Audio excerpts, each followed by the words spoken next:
Selamat siang pemirsa, Breaking News Metro TV kami lanjutkan kembali bersama saya, Eva Wondo.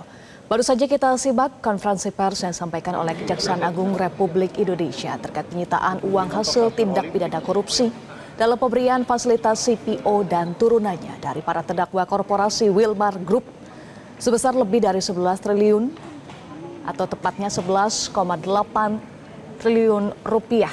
Kita akan kembali mengikuti perkembangan terkini dari lokasi, pemirsa.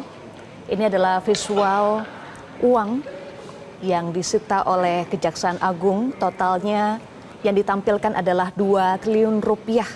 Ditampilkan sebagai bagian dari uang yang sudah disita 11,8 triliun rupiah dari perusahaan Wilmar Group terkait dengan kasus korupsi ekspor crude palm oil atau CPO.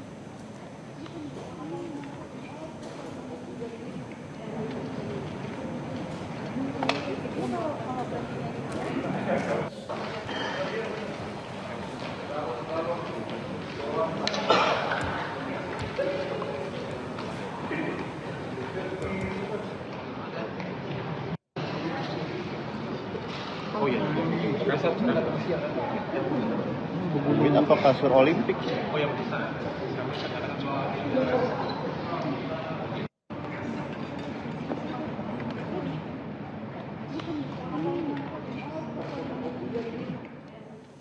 Pemirsa, kami ajak Anda untuk membahas terkait dengan Kejaksaan Agung yang menyita uang 11,8 triliun rupiah dari kasus korupsi CPO.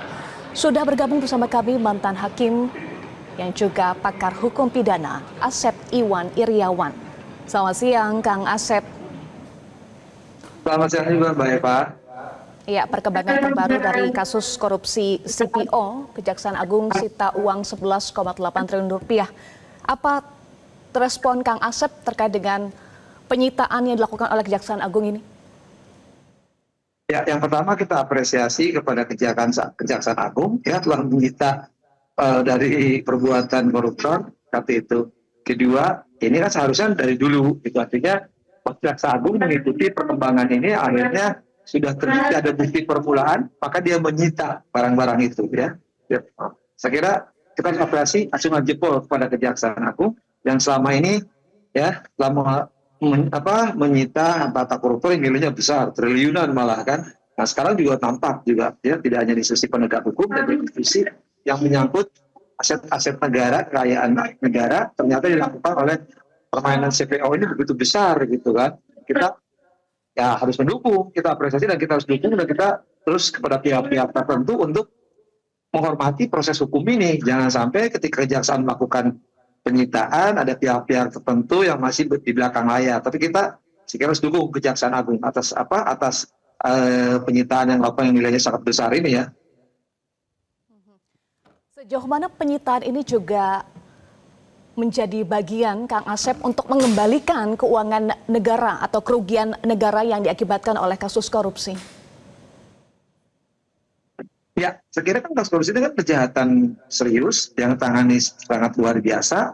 Nah sekarang sangat luar biasa ternyata barang bukti yang begitu disita itu nilainya triliun yang sangat luar biasa. Cuma nanti kita kan publik berharap, nah ya penyelesaiannya jangan di awal wah ujungnya ye gitu. Kita berharap nanti bahwa penyita ini akan menyeret orang-orang yang selama ini namanya selalu jadi perbincangan publik untuk ditaat ke publik ya ada ditindaklanjuti. Artinya pelaku-pelakunya menyangkut entah penguasa atau pengusaha yang sangat kuat harus dibongkar. Kalau nggak dibongkar ya nanti masyarakat hanya di awal aja. Tapi kita apresiasi lah, percayalah sama Kejaksaan Agung, kita berharap dibongkar semuanya ini. Ya jadi yang triliunan kasus CPO ini tidak menyangkut sekali lagi tidak hanya menyangkut 1-2 orang, tapi kan beberapa orang termasuk korporat kan. Ya, jangan-jangan juga menyangkut pihak-pihak tertentu yang punya kekuatan tertentu gitu kan.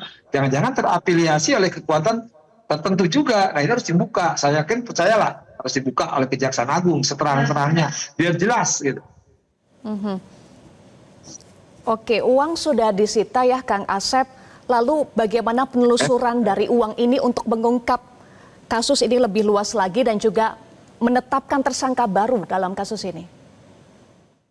Ya justru kan tidak mungkin uang sebanyak itu. Kita belajar dari kasus Sirika Jarob, kita belajar dari kasus-kasus sebelumnya. Tapi pasti menyebut nama-nama orang, kan berarti tidak sendiri. Ada tadi saya katakan ada pihak-pihak lain, setidak-tidaknya yang punya tak pengusaha, tak penguasa, siapapun yang punya kekuatan itu singkukan. Tidak mungkin uang sebanyak itu disita oleh Kejaksaan Agung kalau Kejaksaan Agung tidak punya bukti permulaan. Artinya apa? Penyitaan itu kan tindakan ya yang dilakukan oleh pihak yang berwenang yang menghindari ada pengalihan, kemudian ada pemindahan, itu juga jangan-jangan juga ada diumpetin lah bahasa anak sekarang tuh, diumpetin padahal itu ada permainan pihak-pihak tertentu, entah pengusaha, entah penguasa, ya dalam arti mereka punya kedudukan. Tidak mungkin uang segitu ya hanya dari satu pihak, ya berarti ada orang-orang tertentu yang harus dibuka. Dan saya percaya pasti Kejaksaan Agung begitu menyita uang ini akan merembet kepada orang-orang tadi yang saya bilang, orang-orang yang punya kekuatan, ya itu harus dibuka siapapun sekali lagi, ya. Dan sekarang Kejaksaan sekarang dapat apresiasi dari publik kan dengan kejadian-kejadian sebelumnya, bahkan menyangkut penegak hukum, dan Kejaksaan membuka. Kalau itu tidak dibuka, ya saya yakin tahu lah ini siapa pengusaha, siapa penguasa yang bermain di CPO ini. Ini dari beberapa waktu yang lalu udah kita kumpulkan juga di Metro kan. Dari CPO ini ada orang-orang yang bermain gitu. Nah orang bermain ini kan tidak mungkin rakyat kecil. Pasti wong elit, bukan wong elit. Wong elit tadi pasti penguasa dan pengusaha yang punya kekuatan. Nah ini namanya harus dibuka gitu kan. Ya kita hormati ajas praduga tak bersalah. Tapi publik sudah tahu lah siapa pemain CPO ini kan. Apalagi di kalangan mereka-mereka gitu kan yang ekspor impor tuh siapa pemain ini yang selama ini mendapatkan privilege, mendapatkan keutamaan, mendapat fasilitas. Nah sekarang ketahuan sama Kejaksaan Agung yang tidak pandang bulu, disikat sama Kejaksaan, dan kita cukup wow gitu kan. Ih nilainya gitu amat ya. Udah bukan main ratus miliar, tapi udah mainnya triliun. Tapi saya kira di kalangan-kalangan tertentu itu udah pada tahu bahwa dari dulu itu permainan itu udah ada. Cuman sekarang dulu kan berharap institusi penegak hukum lain, tapi sekarang kita udah percaya sama Kejaksaan Agung. Ya kalau yang Agung bisa membongkar nilai-nilai yang triliunan, dan itu kan nilai uangnya, ya biasanya kan kita itu dari bank, ya karena yang disimpan. Sekarang kan beberapa kasus tidak hanya CPO, sebelumnya uang-uang tunai yang disimpan di tempat-tempat tertentu dalam bentuk tunai gitu kan. Nah itu yang memang harus, uang ini kan tidak mungkin tidak ada pemiliknya. Saya yakin di pemiliknya, ya tadi yang sering saya katakan, uang elit, ya mereka tadi penguasa dan pengusaha yang punya kekuatan tertentu yang dulu mungkin mendapatkan fasilitas-fasilitas perlindungan ya entah oleh siapapun namanya punya kekuasaan. Nah sekarang kebetulan Kejaksaan membuka gitu kan, istilah kampung saya, woi kenyahuan, woi ketahuan. Nah ketika ketahuan ini publik perlu ya ajas transparansi, publikasi, bahwa ini harus dibuka seterang-terangnya. Karena dari dulu kan hanya bisik-bisik tetangga, yang bisik-bisik tetangga sekarang terbukti, dan Kejaksaan melakukan penyitaan dan nilainya sangat aduhai gitu kan. Waduh itu sangat mengerikan sekali uang segitu kan. Nah, itu harus dibuka, orang-orang harus dibuka. Tapi saya yakin Kejaksaan udah tahu, cuman mungkin nunggu waktu lah. Oke. Kang Asep, terkait dengan perusahaan atau korporasi yang terlibat dalam kasus ini, apa kemudian pelajaran bagi para korporasi? Ini juga terlibat loh dalam kasus korupsi CPO.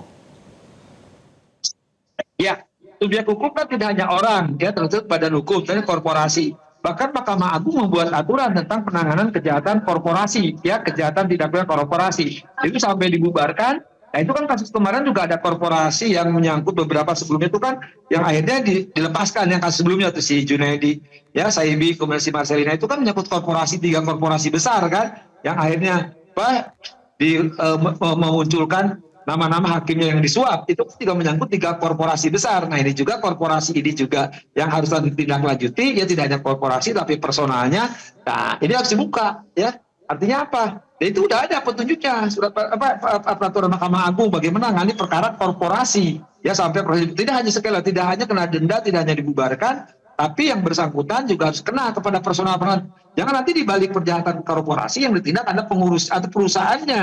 Ya padahal pernah ada jurisprudensi di Banjarmasin itu dulu orangnya juga kena gitu kan. Nah, jangan sampai nanti orangnya lolos tadi yang punya kekuatan, ya ikatan-ikatan tertentu tadi, ya kekuatan politik, entah kekuatan kekuasaan. Nah ini orang-orang ini harus dijegal gitu kan. Artinya ya karena mereka begal ya harus mampu.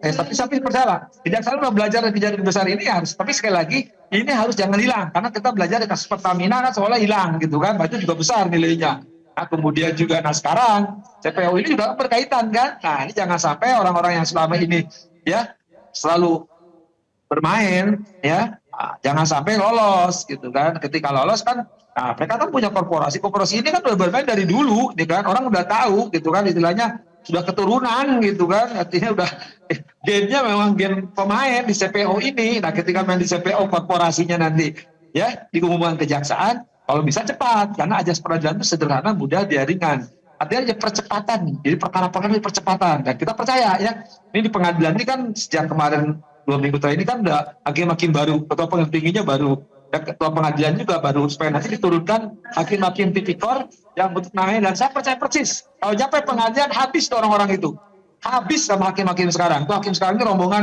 yang oleh ketua Mahkamah Agung kan diturunkan. Ini para malaikat-malaikat dipimpinan oleh Majab Nugroho dan Albertina Ho. Dan saya beberapa ketua pengadilannya itu kan mana baru dilantik ya, itu betul-betul orang tahu. Dan saya yakin tidak akan lolos. Makanya saya kejaksaan percepat, umumkan orangnya, cepat bikin dakwaan, ya, cepat proses penyidikannya, cepat proses, kemudian kirim ke pengadilan hukum, hakim-hakimnya, hakim yang baru memang benar ya, betul-betul yang kemarin rombongan 100 lebih itu, hakim tipikor Jakarta itu hakim-hakim yang membentuk, supaya nanti ya keadilan memang publik, ya sekarang kan keadaban publik, keadilan publik, bahwa publik cuma ketangkap, paling ujungnya begitu, ininya begitu. Tapi sekarang pertunjukan, kejaksaan nangkap orang besar-besar, tekanan seluruh besar, sampai di pengadilan, hajar oleh para hakim-hakim yang memang komandan lapangannya seperti sekarang tuh yang putus komandan institusi Teguh. Hakim Teguh itu dengan komandan-komandan sekarang memang siap itu menjaga-jaga para hakim ya. Dan saya berharap cepat Kejaksaan Agung bongkar nama orangnya, percepat bikin supaya nanti di persidangan nampak gitu kan. Nah, kita ikutin terutama media ya, Metro yang selalu ngikutin kan. Ini menyangkut sekali lagi kasus CPO ini kan menyangkut istilah keturunan yang tidak pernah habis, gennya memang gen koruptor. Iya, Kang Asep, artinya ada optimisme ya dengan adanya kemarin mutasi hakim, lalu jika kasus ini dipercepat begitu sampai pengadilan, ada penegakan hukum yang akan adil ya, Kang Asep, nantinya di persidangan? Ya, saya sangat percaya ya, taruhannya tumbuh rambut saya di kepala kalau nggak ini ya, karena ini saya kira hakim yang percaya, kejaksaan lagi gencar-gencarnya. Nah, maka saya bilang ketika kejaksaan ajas peradilan sederhana mudah biar ringan, nanti ada percepatan penyelesaian perkara dan perkara cepat dilimpahkan, mumpung nih para hakimnya baru turun ya, dan hakimnya memang betul-betul hakim pilihan dan itu dijamin ya, apalagi dipegang ya tadi sebenarnya hakim selama ini itu pilihan, itu kan rekomendasi hakim pilihan di tipikornya yang sekarang ini betul-betul tidak hanya beberapa orang yang menjamin, penjaminnya adalah hakim-hakim pilihan. Artinya apa? Jangan harap sekarang perkara-perkara koruptor apalagi ini sudah mendarah daging, dan mudah-mudahan para hakimnya dengar acara Metro ini kan. Kalau enggak kita telajangi lagi seperti kasus Sisi Muiz gitu kan. Dan ini saya yakin pasti dodol. Saya yakin dodol ini yang ketangkap CPO oleh kejaksaan, maka setelah kejaksaan, ayo rekan-rekan para jaksa cepet bikin perkaranya, kasih ke tipikor, dihajar habis tuh, saya percaya. Ya. Iya, Kang Asep, kalau tadi kita simak pernyataan dari Kejaksaan Agung, ini berharap atau Kejaksaan Agung berharap ini bisa menjadi contoh bagi korporasi yang lain bahwa upaya penegakan hukum harus linear sebanding dengan pengembalian kepada negara. Sejauh mana itu betul-betul menjadi pembelajaran? Ya, ini betul-betul, Ini ada linear, lurus gitu kan. Artinya ketika kejaksaan capek-capek menangkap, sekali lagi, ini kekuatan yang sangat besar, korporasi ini di belakangnya itu ya. Tadi saya katakan penguasa dan penguasa yang punya kekuatan yang begitu besar, dan turun-temurun, yang sebenarnya dulu tidak tersentuh, sekarang oleh tersentuh kejaksaan, ya karena kejaksaan udah punya, saya kira ya, dengan kejadian kemarin punya percaya diri dan publik mendukung. Nah, tinggal tadi saya katakan sekali lagi, percepatan bagaimana kejaksaan ya menangani perkara ini untuk tidak lolos. Dan saya berani memastikan kalau nyampe pengadilan tipikor dengan hakim-hakim yang baru diterjunkan oleh Mahkamah Agung. Tadi saya katakan satu kata, dodol pasti mereka ya. Siapapun pengacaranya jangan harap ya. Perkara ini yang menyangkut saya tadi katakan sudah turun temurun ya, punya kekuatan dari dulu, mereka dibalik kekuatan dan kekuasaan ya, dan mereka selalu berkelindan dengan kekuatan ya, kekuasaan ya. Dan mereka sekarang kenal oleh kejaksaan tanpa pandang bulu. Nah, inilah satu percontohan ketika kejaksaan mengatakan ini linear, ya artinya apa? Bahwa kejaksaan jalur lurus, jalur tegak lurus, jalur yang dipilih adalah tegakkan hukum dan keadilan. Ketika mereka menyangkut yang orang selama ini tidak menyentuh orang-orang itu dan korporasi itu, karena tanda petik ya, saya berani mengatakan ya, mereka misalnya ini kan ketakutan atau paling minimal ogah atau paling minimal sungkan. Nah sekarang ini bukan ogah tapi sungkan, tapi keberanian begitu hebat kepada kejaksaan ya, yang menyentuh korporasi ini ya, sekali lagi, dan korporasi ini kan sangat kuat, sekali lagi sangat kuat, udah tadi berakar bercokol ya, yang sangat kuat, kekuatan politik, kekuatan keuangan ya, ekonomis, politis, bahkan secara psikologis juga orang takut, bahkan tadi saya bilang takut, segan ya. Nah sekarang ketika dihajar oleh kejaksaan, sartanya disita yang nilainya begitu besar ya, nah, publik ya sorak-sorai lah. Sekarang tinggal tadi ketika kejaksaan udah capek ya, udah kita apresiasi, sudah menyentuh nilai yang sangat besar, tinggal nanti di pengadilan. Nah saya kebetulan yang di pengadilan itu kan tadi Ketua Mahkamah Agung Renarto mengatakan 100 perak pun saya pecat, kata Jaksa Agung, kata Ketua Mahkamah Agung. Dan mereka sudah dimarahin kan, tidak boleh memakai barang bermerek. Nah kebetulan saya udah tahu persis di hakim-hakim tipikor, yaitu hakim yang masuk Jakarta ini termasuk perangkap hakim tipikor, ya hakimnya dikenal. Yang sering saya katakan itulah mazhabnya Nugroho dan Albertinaho ya, artinya mereka itu orang yang ya tidak takutnya sama Tuhan ya, sudah tidak mau duit lah. Jadi jangan harap, saya kasih tahu ya, korporasi dan orang-orangnya jangan Anda cobalah, silakan Anda musuh berapa triliun pun mengalahkan Arif kemarin 60 miliar, saya percaya penuh ya pada teman-teman junior saya yang sekarang sedang bertugas di Jakarta, boleh melaksanakan tugas. Dan karena itu kuncinya kecepatan ya, cepat tepat jaksa membuat dakwaan. Tapi dakwaan ini gampang kok ya.